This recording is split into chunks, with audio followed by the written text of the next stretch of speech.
చామంతి ఎంతో తెలివిగా ఆలోచించి రమాదేవి, అరుణ్, రోజా, దీక్ష వీళ్ళంతా కూడా ఇంట్లో నుండి బయటకు వెళ్ళేలాగా చేస్తుంది. వాళ్ళంతా ఇంట్లో నుండి వెళ్ళిపోయిన తర్వాత చంద్రికకు హర్షవర్ధన్ ఆస్తి తన పేరు మీద రాశానన్న విషయాన్ని చెప్పి మెల్లిగా తనను ఒప్పించి పేపర్స్ మీద వేలు ముద్ర వేయిస్తాడు.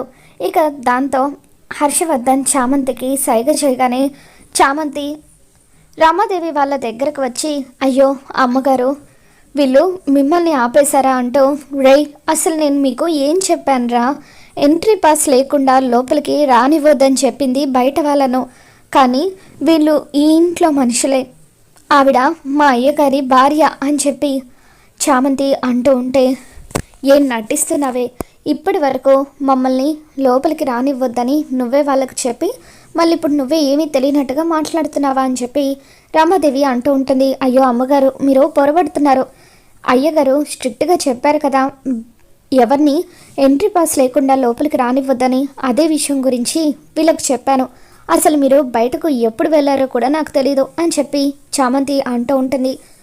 అత్తయ్య గారు, దీంతో మనకేంటి, లోపల బర్త్డే పార్టీకి ఏర్పాట్లు ఎలా జరుగుతున్నాయో చూద్దాం పదండి అని చెప్పి రోజా అంటూ ఉంటుంది. ఇక అలా అందరూ కూడా ఇంట్లోకి వస్తూ ఉంటారు. చామంతి తను అనుకున్న పని సక్సెస్ అయిపోవడంతో అమ్మయ్య, మొత్తానికి ప్లాన్ సక్సెస్ అయిపోయింది. అమ్మగారికి ఎట్టి పరిస్థితుల్లోనూ చంద్రిక అత్త పేరు మీదే అయ్యగారు ఆస్తి రాశారన్న విషయం తెలియకూడదు, తెలిస్తే అమ్మగారు చంద్రిక అత్తను ఏదైనా చేస్తుంది అని చెప్పి చంద్రిక గురించి చామంతి అనుకుంటూ ఉంటుంది. మరోవైపు రమాదేవి, అరుణ్, రోజా వీళ్ళంతా కూడా ఒక చోట కూర్చొని ఉంటారు. చంద్రిక వచ్చిన గెస్టులందరికీ కూడా జ్యూస్ సర్వ్ చేద్దామని చెప్పి జ్యూస్ని గ్లాస్లో పోస్తూ ఉంటే చంద్రిక వేలికున్న బ్లూ కలర్ ఇంక్ రమాదేవికి కనిపిస్తుంది. అంటే ఆయన ఆస్తి రాసింది దీని పేరు మీద అన్నమాట. మమ్మల్ని తెలివిగా ఆ చామంతితో కలిసి బయటకు పంపించి దాని చేత వేలు ముద్రలు కూడా వేయించారనమాట అని చెప్పి దీని సంగతి ఇప్పుడే తెలుస్తాను అంటూ రమాదేవి కిచెన్లో ఉన్న చంద్రిక దగ్గరికి వస్తుంది. ఏమైనా అంగనాచి, మా ఆయన్ని నీ వైపుకి తిప్పుకొని చాలా తెలివిగా ఆస్తిని నీ పేరు మీదకి రాయించేసుకున్నవే అని చెప్పి అంటూ ఉంటే, అమ్మగారు మీరేమంటున్నారో నాకు అర్థం కావడం లేదు అని చెప్పి చంద్రిక అంటూ ఉంటే, ఈ వేలు ముద్ర గురించి అడుగుతున్నాను, చెప్పవే చెప్పు, ఆస్తిని ఎందుకు నీ పేరు మీద రాయించుకున్నావో, ఈరోజు కోసమే కదా నువ్వు నంగనాచిలాగా పని మనిషిలాగా ఈ ఇంట్లో ఉంటూ నాటకాలు ఆడుతున్నావని చెప్పి రమాదేవి అంటూ ఉంటుంది. ఇక దాంతో చంద్రిక, ఏం మాట్లాడుతున్నారమ్మా మీరు, ఆస్తి కోసం నేను ఎప్పుడు కూడా ఆశపడలేదు, నేను ఈ ఇంట్లో ఎందుకు ఉంటున్నానో మీకు కూడా బాగా తెలుసు, నా నోటితోనే చెప్పించాలని చూడకండి అని చెప్పి చంద్రిక అంటూ ఉంటుంది. ఇక దాంతో రమాదేవి పైకి ఇలాగే మంచిదానిలాగా ఆయన ముందు నటిస్తూ, నేను లేని టైం చూసి తెలివిగా ఆస్తి అంతా కూడా నీ పేరు మీద రాయించుకున్నావు, నిన్ను బతకనివ్వను అంటూ రమాదేవి అక్కడున్న కత్తి తీసుకొని చంద్రిక మీదకు వస్తూ ఉంటుంది.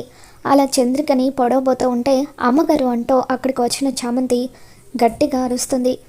చూడండి అమ్మ, అయ్యగారు చంద్రిక అత్త పేరు మీద ఆస్తి రాశారంటే మీకంటే ఎక్కువగా అత్తని అయ్యగారు నమ్ముతున్నారని అర్థం. ఇప్పుడు ఈ విషయం మీకు తెలిసింది కాబట్టి సరిపోయింది. మీరిప్పుడు అరిచి గోల చేయడం వల్ల ఇదే విషయం నలుగురికి తెలుస్తుంది. అలా నలుగురికి తెలియడం వల్ల మిమ్మల్ని కాదని చంద్రిక అత్త పేరు మీద అయ్యగారు ఆస్తి రాశారంటే అప్పుడు అది మీకే అవమానం అని చెప్పి చామంతి అంటూ ఉంటుంది. మీ ఇష్టమమ్మ, అరిచి గోలి చేసి ఈ విషయం నలుగురికి తెలిసేలాగా చేస్తారో లేకపోతే ఇక ఈ విషయాన్ని ఇంతటితోనే వదిలేస్తారో అంతా మీ మీదే ఆధారపడి ఉంది అని చెప్పి చామంతి రమాదేవిని భయపెడుతుంది. ఇక దాంతో రమాదేవి, చూడు, మర్యాదగా నీ అంతట నువ్వే హర్షకు చెప్పి నీ పేరు మీద ఉన్న ఆస్తిని మొత్తం కూడా నా పేరు మీదకు ట్రాన్స్ఫర్ చేయించు, లేకపోతే నేనేం చేస్తానో నాకు తెలీదు. ఇప్పుడు పార్టీలో గెస్టులందరి ముందు పరువు పోవడం ఇష్టం లేక వెళ్ళిపోతున్నాను, కానీ నిన్ను మాత్రం నేను విడిచిపెట్టేది లేదు అని చెప్పి రమాదేవి సైలెంట్గా అక్కడి నుండి వెళ్ళిపోతుంది. అత్త, నువ్వేం బాధపడకో. నువ్వు ఎన్నో ఏళ్ళుగా ఈ ఇంట్లో విశ్వాసంగా పని చేస్తున్నావు. అయ్యగారు అందుకే ఆస్తిని నీ పేరు మీద రాసుండొచ్చు. కానీ నువ్వెందుకు ఎక్కడికి వెళ్ళకుండా ఇదే ఇంట్లో ఇన్ని సంవత్సరాలు పని చేస్తున్నావత్త? అమ్మగారు నిన్ను ఎంత టార్చర్ చేసినా ఎందుకు ఇల్లు వదిలి వెళ్ళిపోవడం లేదు? అసలు నీకు ఇంటికి ఏంటి సంబంధం? అయ్యగారికి నీకు ఉన్న బంధం ఏంటత్తా అని చెప్పి చామంతి అడగడంతో ఇకప్పుడు చంద్రిక ఏడుస్తూ, చామంతి ప్లీజ్ చామంతి, సమయం వచ్చినప్పుడు నేనే అన్ని విషయాలు నీతో చెప్తాను అని చెప్పి అక్కడి నుండి వెళ్ళిపోతుంది. మొత్తానికి ఏదో ఉంది, చంద్రిక అత్తకు ఈ ఇంటికి ఉన్న బంధం ఏంటో తెలుసుకోవాలి అని చెప్పి చామంతి అనుకుంటుంది. మరోవైపు రమాదేవి ఇప్పుడు గనక ఆ పని మనిషి పేరు మీద ఆయన ఆస్తి రాశారన్న విషయం నలుగురికి తెలిస్తే అప్పుడు అందరూ కూడా అసలు చంద్రిక పేరు మీద ఆయన ఎందుకు ఆస్తి రాశారా అని ఆరాలు తీస్తారు. అప్పుడు అదే ఆయన మొదటి భార్య అన్న నిజం అందరికీ తెలిసిపోతుంది. ఎట్టి పరిస్థితుల్లోనూ అలా తెలియకూడదు, నాకు తెలిసిన నిజాన్ని నేనే సమాధి చేసేయాలి అని చెప్పి రమాదేవి అనుకుంటుంది. అత్తయ్య, మామయ్య గారు ఎవరి పేరు మీద ఆస్తి రాశారో తెలిసిందా అని చెప్పి రోజా అడుగుతూ ఉంటుంది. లేదు రోజా, ఇంకా నాకేం తెలియలేదు అని చెప్పి రమాదేవి అంటూ ఉంటుంది. కొద్దిసేపటికే పార్టీకి అందరు గెస్టులు కూడా వచ్చేస్తారు. బిజినెస్ పార్ట్నర్స్గా జాయిన్ అవ్వాలనుకున్న వాళ్ళు కూడా ఆ పార్టీకి వస్తారు. ఇక దాంతో హర్ష అరుణ్ని పిలిచి, అరుణ్, నువ్వు నేను ఎవరి పేరు మీద అయితే ఆస్తి రాశానో వాళ్ళతో సంతకం పెట్టించమని చెప్పావు కదా, నేను వాళ్ళతో వేలి ముద్ర వేయించాను, ఇదిగో పేపర్స్, ఇప్పుడు మనం డీల్ ఓకే చేసుకోవచ్చు కదా అని చెప్పి అంటూ ఉంటే అప్పుడు వచ్చిన పార్ట్నర్స్ కూడా తప్పకుండా డీల్ ఓకే చేసుకోవచ్చు హర్షవర్ధన్ గారు అని చెప్పి అంటూ ఉంటారు. ఇక దాంతో అరుణ్, మామ్ చేత నా చేత డాడ్ ఈ వేలు ముద్ర వేయించలేదు, మరి ఎవరు ఈ వేలు ముద్ర వేసుంటారు అంటే, డాడ్ ఇంట్లో ఎవరికి కాకుండా బయట ఉన్న ఎవరికో ఆస్తిని రాసిచ్చేశారన్నమాట.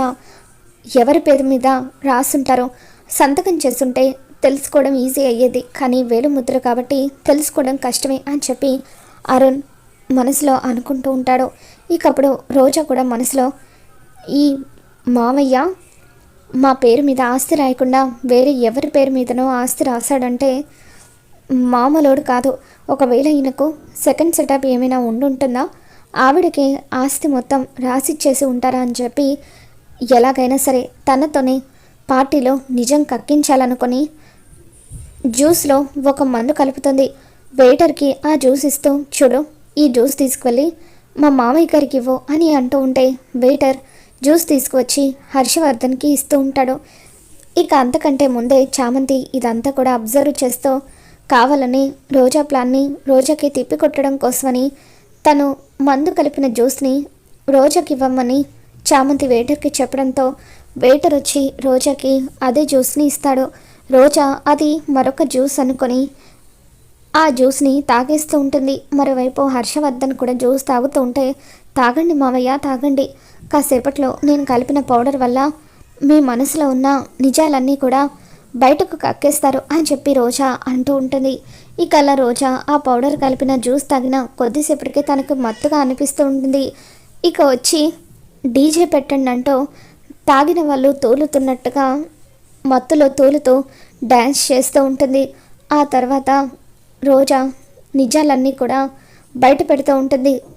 సార్, మిమ్మల్ని నేను ప్రేమించి పెళ్లి చేసుకున్నాను అనుకుంటున్నారా?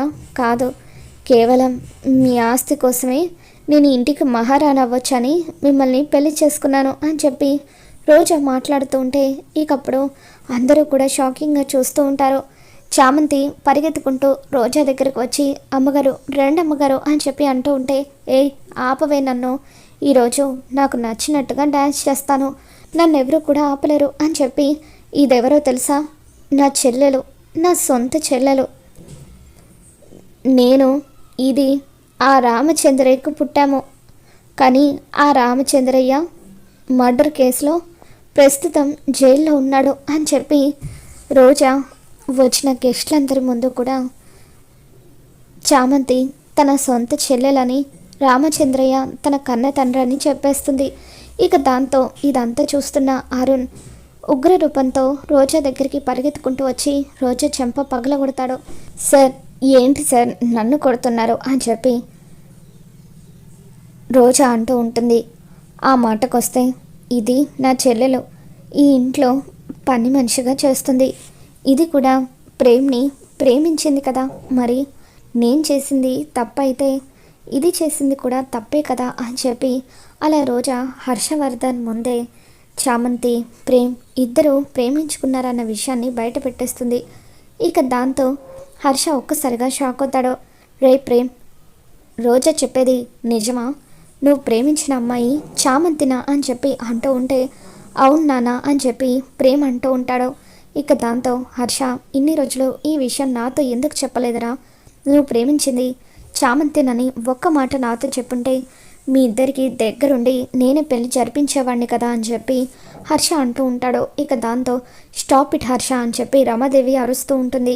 ఇప్పటికీ ఆ రామచంద్రయ్య కూతురు మోసం చేసి మన అరుణ్ని పెళ్లి చేసుకుంది. అది సరిపోక ఇప్పుడు ఈ పని మనిషిని కూడా ప్రేమ్కిచ్చి పెళ్లి చేసి మన స్టేటస్ని ఇంకా దిగజారిపోయేలాగా చేస్తావా అని చెప్పి రామాదేవి మండిపడుతూ ఉంటుంది. ఇక అప్పుడు హర్ష, ఈ స్టేటస్ గురించి వీటన్నిటి గురించి నాకు అనవసరం రామ. నా కొడుకు సంతోషం కంటే నాకు ఏది ముఖ్యం కాదు. ఎవరు ఏమనుకున్నా సరే ప్రేమ్కి చామంతికి నేను పెళ్లి జరిపిస్తాను అని చెప్పి హర్ష అంటూ ఉంటాడు. ఇకప్పుడు రమాదేవి, లేదు హర్ష, నేను బతికుండగా ఎట్టి పరిస్థితులను ఈ పెళ్ళికి నేను ఒప్పుకొను. అలాగే ఈ మోసగతే రోజా కూడా ఈ ఇంటి కోడలుగా ఉండడానికి ఒప్పుకొను. రే అరుణ్, వెంటనే ఈ రోజాకు డైవర్స్ ఇచ్చి ఇంటి నుండి పంపించేసాయని చెప్పి అంటూ ఉంటుంది. ఇక దాంతో రోజా చామంతి ఇద్దరు ఒక్కసారిగా షాక్ అవుతూ ఉంటారు. మరి రాబోతున్న ఎపిసోడ్లో ఏం జరగబోతుందో మళ్ళీ మన ఛానల్లో తెలుసుకుందాం. ఈ వీడియో మీకు నచ్చినట్లయితే తప్పకుండా లైక్ చేయండి.